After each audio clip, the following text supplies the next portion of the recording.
السلام عليكم ورحمة الله وبركاته. أصحابتي شرفت لي كسو dhawaada Ramadan Cooking Channel.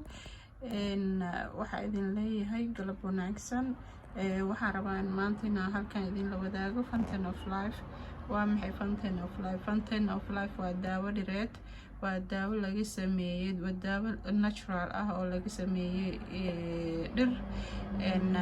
daawadaas oo aad u isticmaali kartid sida aad fitamiinada u isticmaashid oo kale. waxba kama dubna, waayo immune systemkaaga iyo kulli ay kor u soo qaadaysaa. waa daawo aad u fiican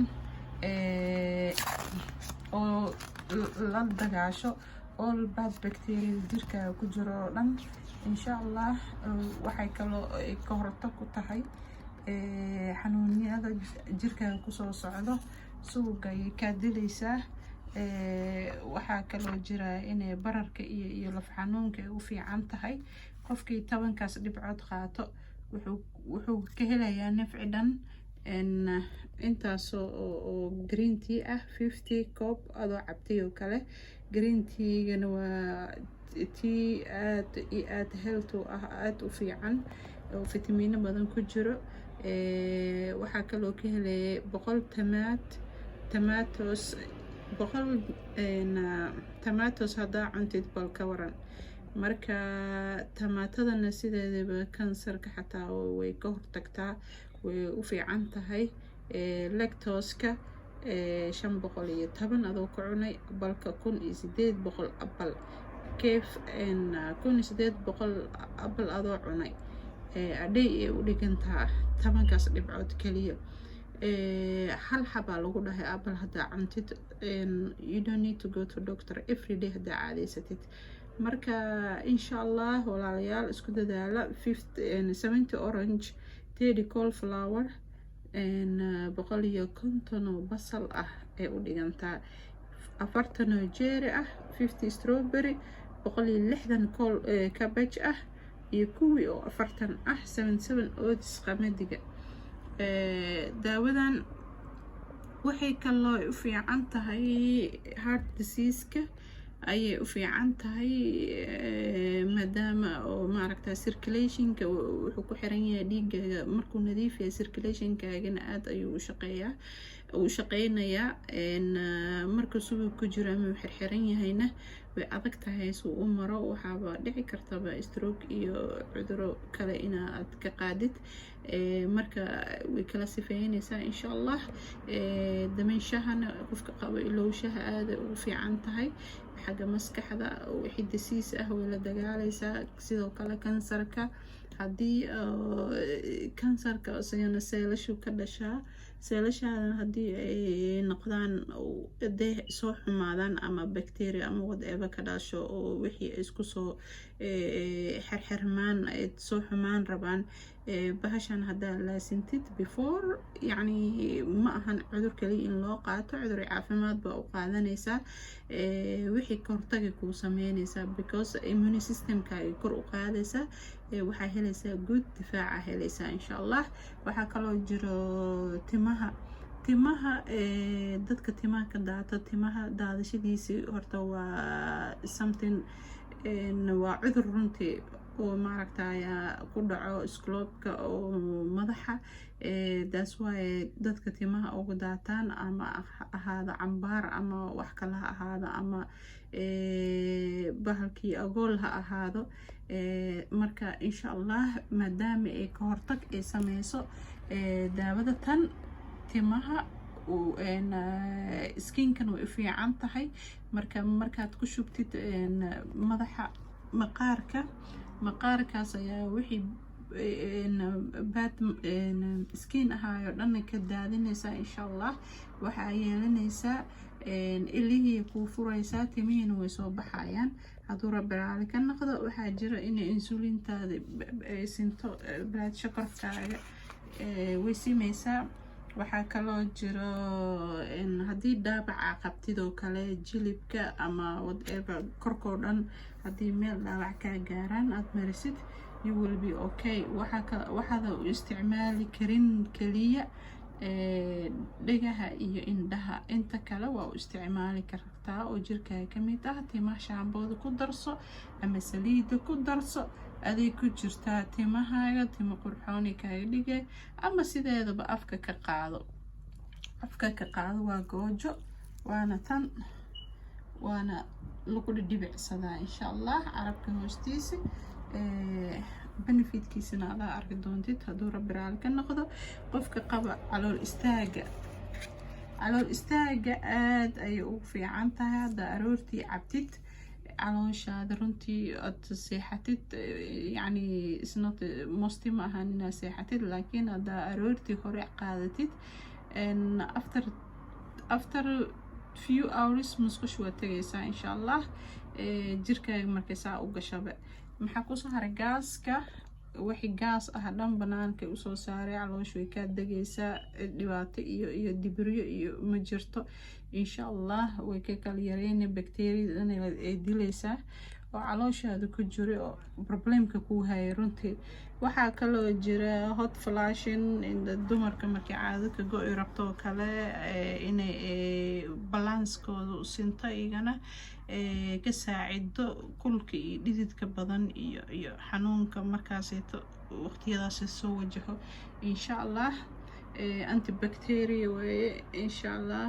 waxaa kaloo jira hadduu rabbi idmo eximada waa soo sheegnay, sidaasaa loo marinaa. everywhere exima ka qabtid you will be okay within 2 weeks. waxaa loo qaataa hab weedeed aa loo qaataa. haddii aad 50 plus tahay iyo haddii aad 100 plus tahay, 50 plus haddaad tahay waa 10 dhibcood every morning haddaa qaadid you fine.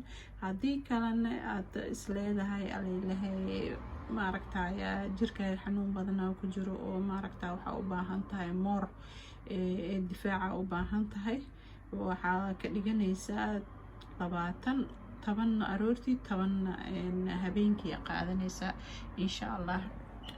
waxaa kaloo jiro haddii qofka uu 100 kiilo ka badan yahayna 15 iyo 15 30 weydkan waa iskaga dhimi kartaa, maadaama 30 qaadanayso 30ka weydka waa lagu dhimaa. 10 iyo morningkii middaygii and nightkii 10 qaadanaysaa. cuntadaadana waa controleysaa insha allah. isbedel waa dareemi doontaa. waxaa kaloo jiro inay subaga beerka xataa nadiifiso ay ka saarto. insuliin hore idinkugu soo sheegay. timaha saliida qaabkaasaa loogu darsadaa 200 oo milliliter ah. waxaa ku dari kartaa 10 milliliter and then it should be enough every day. inta use garaynaysid oo every day, yani inta yara waa isku daraysaa, waa qasaysaa, then every day marsanaysaa, you will be fine. qof uur leh ma qaadan karo. caruurta yaryarna aad u yaryarna ma qaadan karaan unless more than 10 u jiro cunuga.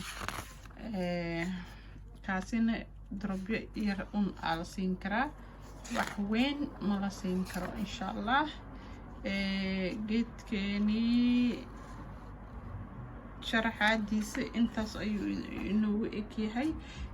daawadan kaliya xataa way u fiican tahay dadka qaba chronic kidney disease-ka iyo Parkinson-ka aaday ugu fiican tahay. waa la baaray, waa la ogaaday inay qayb weyn ay ka qaadato. special maxaa la dhahayaa infectionka tuubka kaadimareenka iyo gala iyo hoosta dumarka iyo waxaasoo dhan adi qofka hadduu qaato waa maba is arkayaan, hadduu qabana insha allah ilaahay wuu ka dulqaaday. daawadan waa daawo amazing ah. alxamdulilah rabbilcaalamiin. ilaah baa inoo soo dejiyey. waa nimcooyinka ka mid ah, nimcooyinka ilaahay nagu nimceysta nimcooyinka ka mid ah weeye. marka waxa weeye waa in ilaahay lagu xamdiyaa oo lagu shukriyaa. waa dhir dhulka kasoo baxday oo haddana aan gaboobin oona maaragta oona dhimanin. marka insha allah nimcooyinkay ka mid tahay. waxaa jira in laga sameeyo kareemooyin, xataa kareemooyinka waa anti aging waa maxaa la dhahayaa dry skinka iyo skinka dhintay iyadana way ku jirtaa, dhirta tan way ku jirtaa, waa laga sameeyey iyo waxyaabo kale ku jiro, laakiin waa natural un bahasha labistiga bishimaha qurxisa. tanna waa midkii maalintii habeenkii iyo normal yani dry skinka u fiican tahay tan. marka taasina way jirtaa. waxaa kaloo jiro in laga sameeyey toothpaste-kana waa kan toothpaste laga sameeyey. toothpaste-kana aad u fiican yahay. toothpaste-ka ilkaha wuu nadiifiyaa, wuu caddeeyaa, urtu ka qaadaa afka iyo maxaa la dhahayaa urtu ka qaadaa, bacteriadan wuu ka dilaa insha allah. waxaa kaloo jiro laga sameeyey shaambo, halkaasa ugu jeedaan shaambo iyo doobi shaambo laga sameeyey. shaambada waa tan. shaambadan gebigeeda dhiray ka samaysan tahay, timaha aada ugu fiican tahay, way bixisaa timaha, way qurxisaa, xabad weynay ka dhigtaa, kaale arag. runtii doob shaambadeedina waa tana, aada u fiican tahay. waa la arkay, waa la tijaabiyey, dad tijaabiya ka hadlay. wax layska dhahayo un lama gadaayo, wax walba waa lasoo tijaabiyey. toothpaste-ka kuli haddaad doontid xataa bahashatan oo kusii kordhisan kartaa toothpaste-kaaga, bacteria isma arkaysiin, wax dhan maasha allah ay ka dhigaysaa. you don't need to inaad aadid doctor ama dentist insha allah. waa kuka waxay kaloo hayaan jewelry, clothes if you need insha allah, bags, shoes, kuli waa ka helaysaa kambaniga. laakiin anaga hadda intaan aan seel gareynaa. marka haddii aad doonaysid inaad kusoo biirto xataa aad ka bixi mushtarto, waa ka bixi mushtari kartaa, waa nala soo socodsiinaysaa, oo lagu qoraaya, lagu registraynaya, onkan your own business aad samaysan kartaa. marka waxaa idin leeyahay walaalayaal, soo dhawaada, ha ismartiyeynina. waa welcome to the family company waaye. marka kambaniga aada u weyn yahay, kambani caan ah weeye. kusoo dhawaada waa health and beauty company. daawadana daawo la amaani weeye. so cuduradan hadda socdaan, xataa coronaviruska iyo uu ka hortagaya, sababtoo ah difaaca uu kor u qaadaa, energy ku siinaa, wuxuu ku siinayaa hurdo fiican, uu ku siinayaa stressku laaq ka dhigaya, low ka dhigaya. yacni waa amazing, wax laga sheekeyn kara maaha runtii. haddaad maqashid, aad dhageysatid qisooyinkiisi iyo dadkii wax u tartay, iyo dada masalaha xanuunaya ana kor u kici karina kor u kacay, dad jilbaha xanuunayana ana kursi ka kici karina kacay. marka alxamdulilah waa nimcooyinkii rabbiga insha allah. waxaa idin leeyahay kusoo dhawaada, yaan hadalka idinku fogeynin. kusoo dhawaada. waxaa idin leeyahay assalaamu calaykum waraxmatullaahi wabarakaatu.